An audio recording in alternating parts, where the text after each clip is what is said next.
Hello student, I am Savita your home science mentor. आज मैं आपके लिए लेकर आई हूँ एनाटॉमी का पार्ट 4, जिसमें हम बहुत ही आसान भाषा में महत्वपूर्ण पॉइंट समझेंगे। अगर आप UGC net, RPSC, school lecturer या किसी भी टीचिंग एग्जाम की तैयारी कर रहे हैं तो यह वीडियो आपके लिए बहुत उपयोगी होने वाली है। तो वीडियो को पूरा अंत तक देखिए, क्योंकि आज के टॉपिक से एग्ज़ाम में डायरेक्ट क्वेश्चन पूछे जाते हैं। अगर चैनल पर पहली बार आए हैं तो चैनल को लाइक, सब्सक्राइब और शेयर जरूर करें। तो चलो स्टार्ट करते हैं।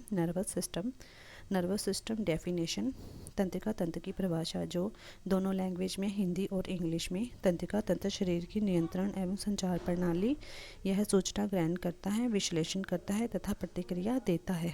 इसके 3 पार्ट है: ब्रेन, स्पाइनल कॉर्ड और नर्वस।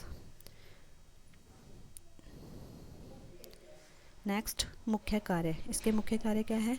नियंत्रण व समन्वय। यह भी दोनों इंग्लिश और हिंदी में। जो इंग्लिश के बच्चे हैं वह इंग्लिश में पढ़ सकते हैं, जो हिंदी के बच्चे हैं वह हिंदी में पढ़ सकते हैं।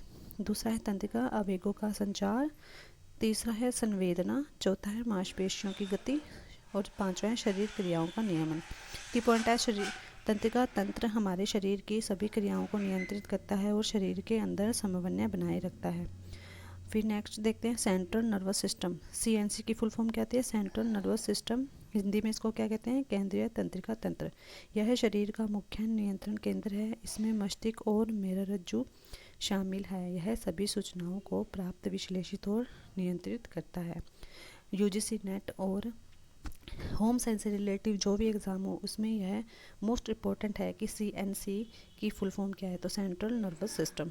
नेक्स्ट, तंत्रिका तंत्र के भाग, डिवीज़न ऑफ नर्वस सिस्टम। इसके यह भी हिंदी और इंग्लिश दोनों में है।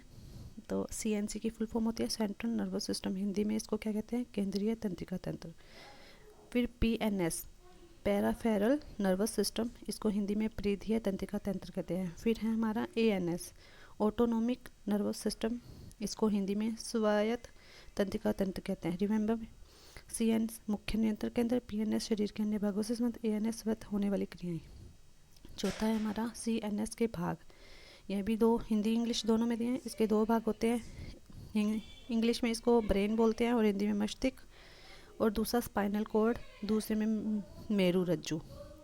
तो मस्तिष्क का क्या काम है? शरीर की सभी क्रियाओं का नियंत्रण करता है। शरीर की सभी क्रियाओं को नियंत्रित करता है। विचार, स्मृति, भावना, निर्णय आदि को नियंत्रित करता है। दूसरा है स्पाइनल, मेरुरज्जु। इसके कार्य क्या है? यह मस्तिष्क और शरीर के अन्य भागों के बीच संकेतों का संचार करती है और विश्लेषण क्रियाओं में सहायक है। 5वां पॉइंट है हमारा ब्रेन, जनरल फैक्ट। क्या है इसके? मस्तिष्क सामान्य तथ्य है। इसके 4 है पॉइंट। पहला, मस्तिष्क, ब्रेन।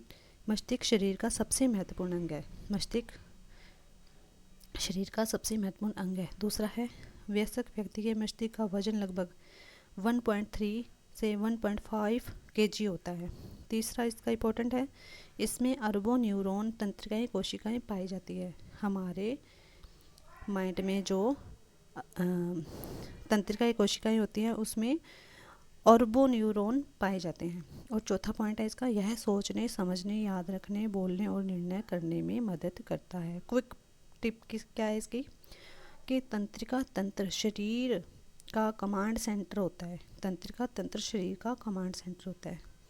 और सोचो, समझो और सही प्रतिक्रिया दो। माइंड का क्या होता है कि सोचो, समझो और सही प्रतिक्रिया दो। तो चौथे पॉइंट है, हमने सीएनसी के भाग देखे। यह 2 भाग होते हैं, ब्रेन और दूसरा होता है स्पाइनल कॉर्ड। पहला ब्रेन, दूसरा स्पाइनल कॉर्ड। जो हिंदी में ब्रेन को मस्तिष्क बोलते हैं और स्पाइनल कॉर्ड को मेरुरज्जु बोलते हैं। और इसके हमने पढ़े थे कार्य। और 5वां हमारा था ब्रेन, जनरल फैक्ट। इसके मस्तिष्क सामान्य तथ्य क्या होते हैं कि मस्तिष्क शरीर का सबसे महत्वपूर्ण अंग है। दूसरा था, वयस्क व्यक्ति के मस्तिष्क का वजन कितना होता है? 1.3 से 1.5 kg होता है। और इसमें अरबों न्यूरॉन, तंत्रिकाएं, कोशिकाएं पाई जाती है। अरबों न्यूरॉन, तंत्रिकाएं, कोशिकाएं पाई जाती है। तो मोस्ट इम्पोर्टेंट क्वेश्चन है ये। और चौथा था हमारा यह सोचने, समझने, याद रखने, बोलने और निर्णय करने में मदद करता है। हमारा ब्रेन सोचने, समझने, याद रखने, बोलने और निर्णय करने में मदद करता है। क्विक टिप इसकी, तंत्रिका तंत्र शरीर का कमांड सेंटर है। सोचो, समझो और सही प्रतिक्रिया दो।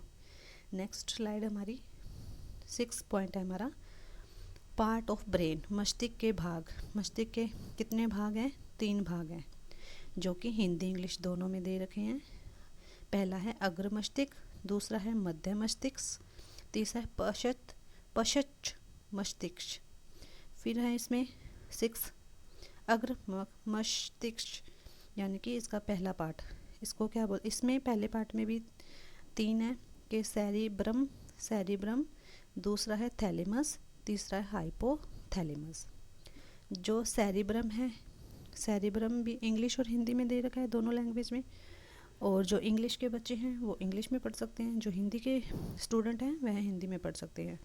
तो मस्तिष्क का सबसे बड़ा भाग 2 गोलार्ध में है। हमारा मस्तिष्क 2 भागों में बटा हुआ है, राइट साइड और लेफ्ट साइड। इसमें क्या होता है? बुद्धि स्मृति, सोचने और स्वैच्छिक क्रियाओं का इसमें नियंत्रण होता है। और हाइपोथैलेमस में क्या होता है?